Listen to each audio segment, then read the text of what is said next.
हमें तो लूट लिया मिलके इश्क वालों ने, बहुत कम सी ये निगाह इश्क वालों।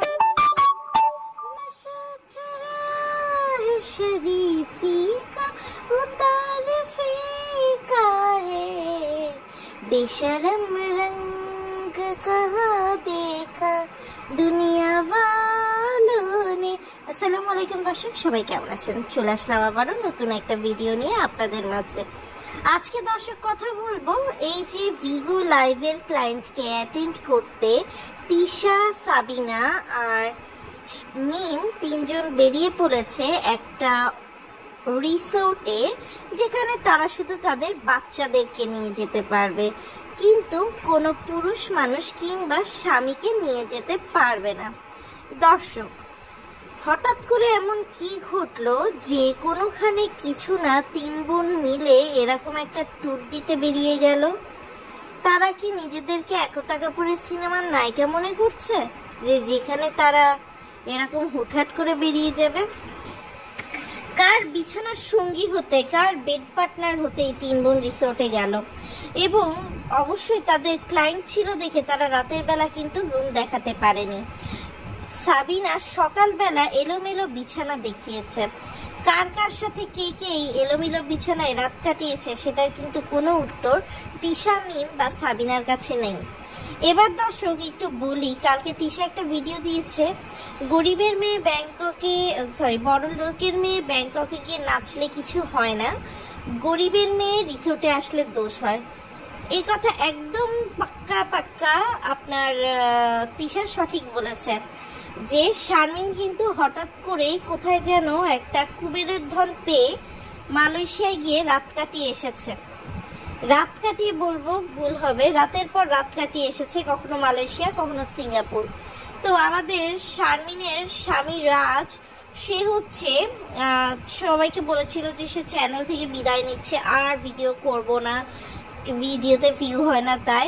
এরপর তার মা কাজের বিটি রহিমা বলছে, তুই কেন ইউটিউব ছাড়বি, তোরে আমি সাপোর্ট দিছি। ও রে মা কই সাপোর্ট দিল কে জানে। এর মধ্যে আবার পারুল বেগমের বিগার উঠছে। পারুল বেগম আবার পুরুষ খেকো, তো সে যখন দেখছে আশেপাশে পুরুষ মানুষ নাই, সে বিগার উঠে কান্নাকাটি করা শুরু করছে। এখন অনেকে মায়া কান্না জুড়ে দিয়ে আমার এসে বলবেন, আপনার কি বাসায় মুরব্বী নাই? রাতের বেলা সে স্বপ্ন দেখে কাঁদতেই পারে।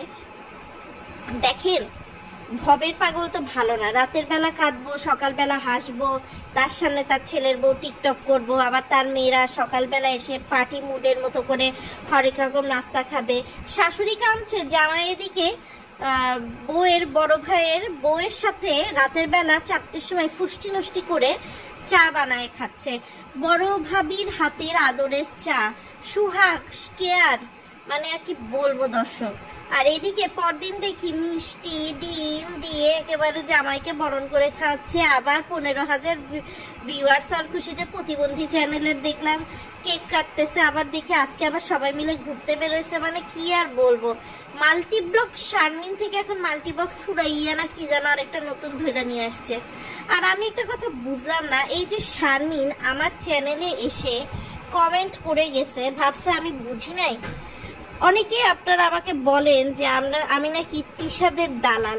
আমার আপনার কাছে একটা প্রশ্ন, আমি কিন্তু ব্যাপারী পরিবারের সবাইকে নিয়ে বলছি, কই তিশারা তো কখনো এসে আমাকে বলে নাই যে কেন করছেন বা কেন না করছেন।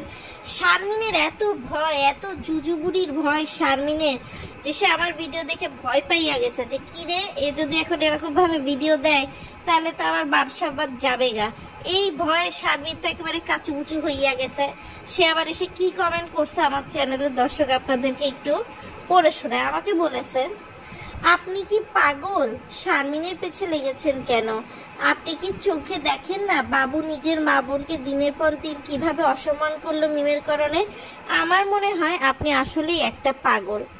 ঠিক আছে, এই পর্যন্ত ঠিক ছিল যে তারা আমাকে এটা বলছে যে আমি পাগল বাবু।